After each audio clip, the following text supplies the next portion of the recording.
各位中午好，今天是2024年6月17号，这里是正在为您播出的西藏卫视午间新闻。首先来看区内消息。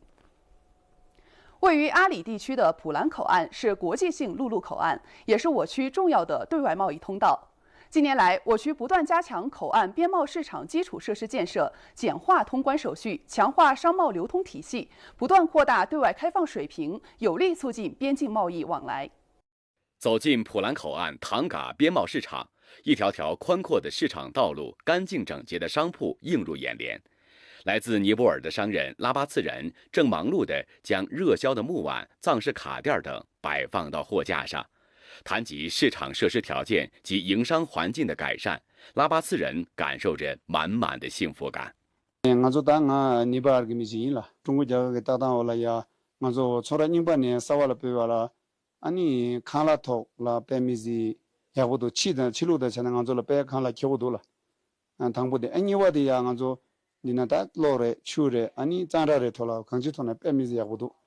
中国这个也比如给百米子也不多，土气难学艺。自1995年起，唐嘎边贸市场经过几次规模化建设，不断提升市场服务功能。普兰县唐嘎边贸市场是2021年7月份搬迁入驻的，今年截至4月底，我们内贸区域的这个经营额已经达到了160多万元，同时也吸收了一定人数的这个就业。随着我区持续优化营商环境，普兰口岸通关手续越来越简化，通关时间大大缩短，助力我区吸引更多的外商投资和促进贸易发展。你要多的了，来个几个人呢？到从家个人呢？到加了6个人呢？到你呢？做呢？干么就能靠大家见了呢？我们当都对要东西都要了。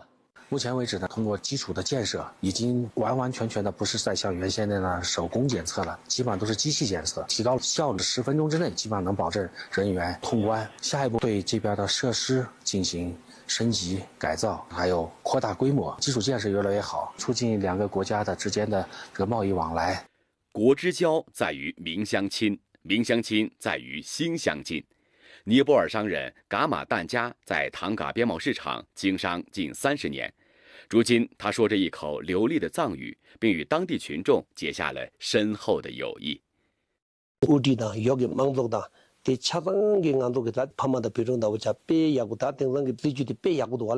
随着不断推动共建“一带一路”高质量发展，深入实施构建新发展格局，普兰县同全国全区一道不断加大对外开放力度。截至目前，普兰口岸唐嘎边贸市场入驻商户已达280多户。下一步，我们将进一步推动中尼经贸交流，也投入了1600多万元的资金，实施了普兰县内外贸一体化建设项目以及3个传统边贸点的基础设施建设项目，为深入推动“一带一路”建设，强化商贸流通体系，助力我区扩大对外开放水平，推动口岸经济跑出加速度。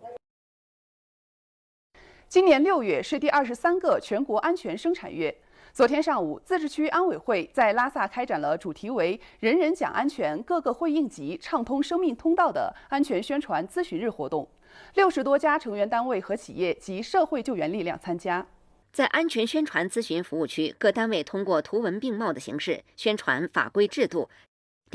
法科普避险知识，并现场答疑解惑。我工作的地方就是电缆还有设备比较多，通过工作人员的一些讲解吧，我以后工作当中如果要是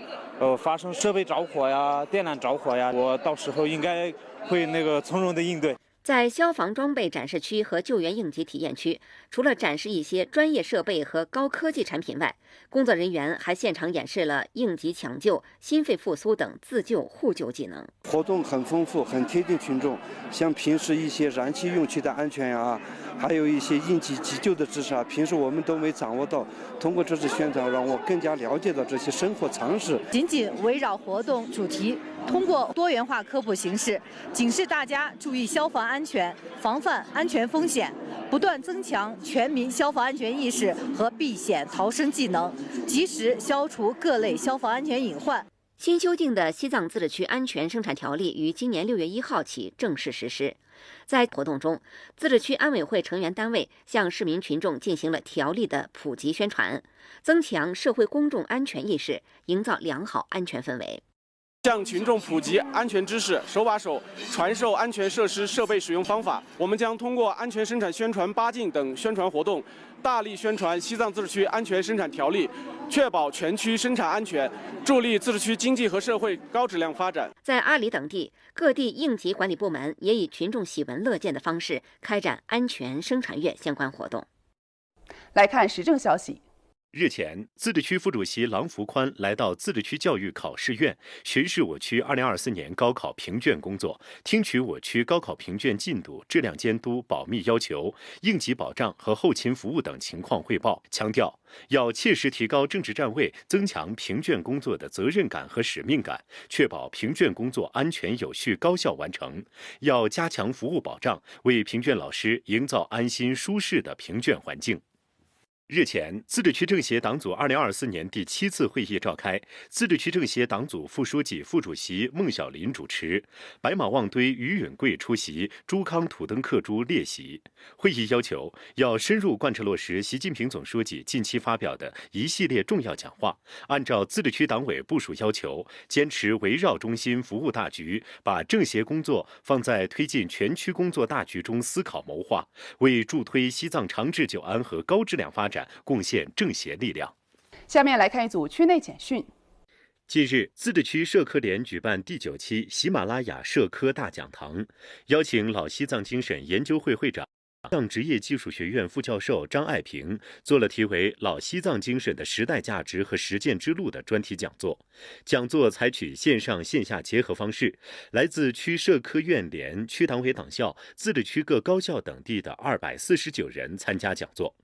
今年以来，人民银行林芝分行充分发挥贷款利率市场化调整机制作用，持续释放贷款市场报价利率 LPR 改革效能，推动社会融资成本稳中有降。截至5月底，林芝市企业贷款加权平均利率为 1.85%， 同比下降19个基点。近日，山南市曲松县举办以学好国通语、交流好经验、谱写新篇章为主题的村主干乡村振兴擂台比武暨国家通用语言文字竞赛。10名村主干围绕基层治理、产业发展、人居环境整治提升等内容登台打擂。活动的开展进一步提升了村干部干事创业激情，持续激发了乡村振兴新动能。近日，昌都市洛龙县有关部门开展食品安全专项检查，主要针对超市、食品批发店、小卖部经营者证照是否齐全、有无经营过期变质、3无食品等方面加大检查力度，并对电子秤、计量、商品明码标价进行了督查，切实维护消费者合法权益。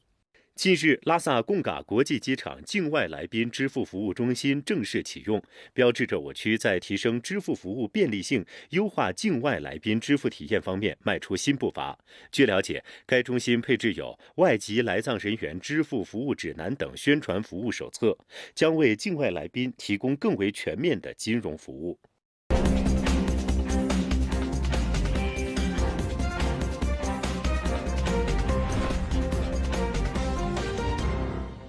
欢迎回来，来看国内方面的消息。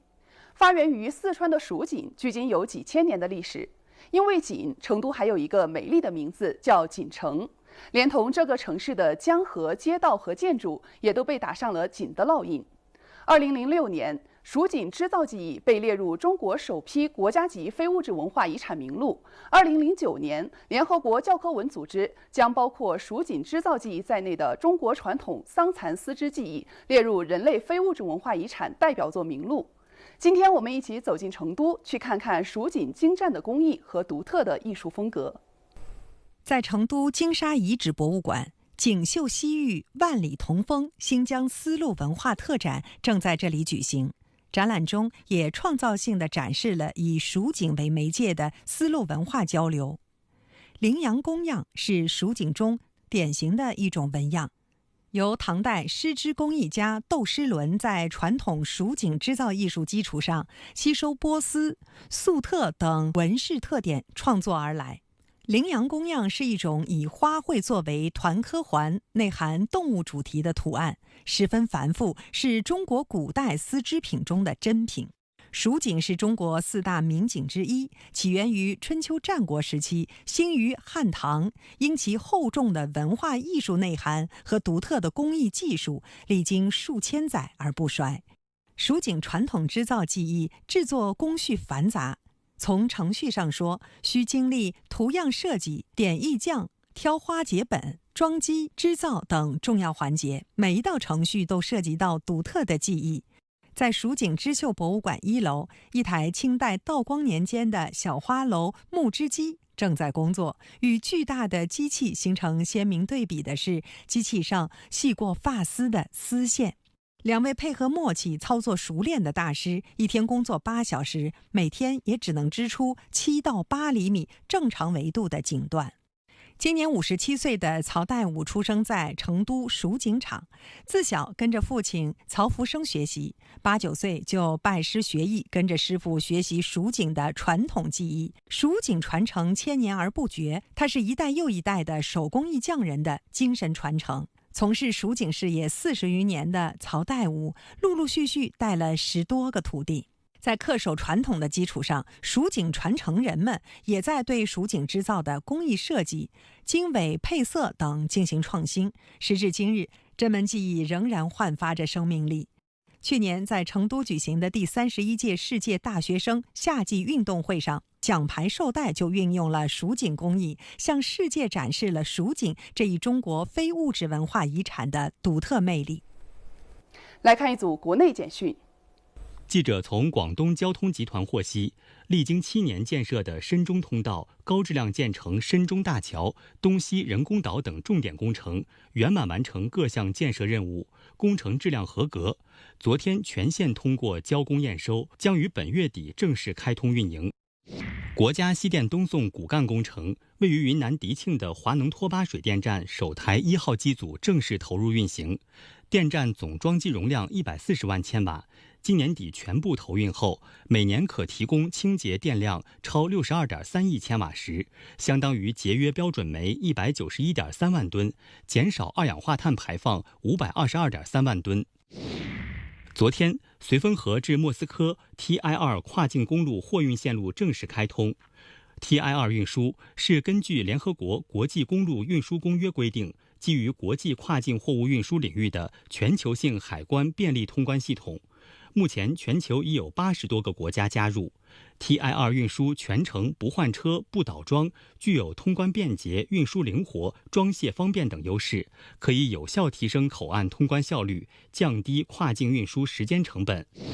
住房以旧换新是指政府指定的机构或房地产企业通过收购、置换、补贴等方式，鼓励和帮助已有住房的居民卖旧换新。截至目前，全国已有上海、广州、深圳、郑州、武汉、苏州、南京等70多个城市推出相关政策，支持住房以旧换新。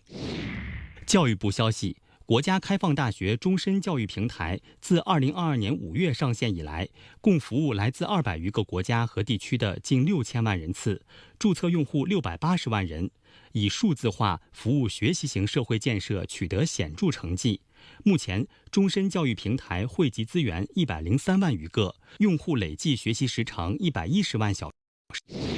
据国家医保局消息，日前印发的产科类医疗服务价格项目立项指南试行，将各地原有产科类医疗服务价格项目整合为30项，促进生育服务提升优化。另据介绍，近年来，我国已全面建立医疗服务价格动态调整机制，有升有降开展调价，其中检查检验类项目价格水平持续下降。以上就是今天午间新闻的全部内容，更多精彩内容您还可以关注珠风云客户端，请您继续锁定西藏卫视，关注其他精彩节目。明天同一时间我们再见。